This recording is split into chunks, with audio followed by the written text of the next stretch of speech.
Welcome to the Salmon Runs YouTube. Enjoy the video. You start by preparing one clean mesh file in FBX or OBJ and verifying scale units so Roblox meters match your source.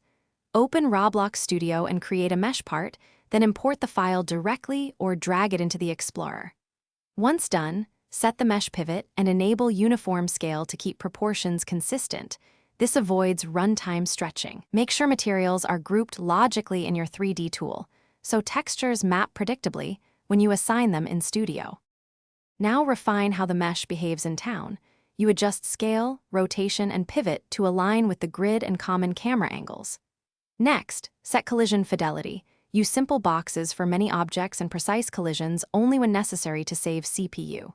After that, assign texture ID and normal maps inside Studio, and tweak transparency or reflectance to match the art style. Once textures are okay, group meshes in models, weld parts where needed, and add anchors or constraints to secure placement. Finish by testing in play mode across devices to confirm lighting, occlusion, and physics behave in town scenarios. If performance dips, optimize by reducing vertex count, merging meshes where possible, adding LODs, and using texture atlases to lower draw calls. Once satisfied, publish the mesh as an asset, increment the version, and name the asset ID clearly for reuse.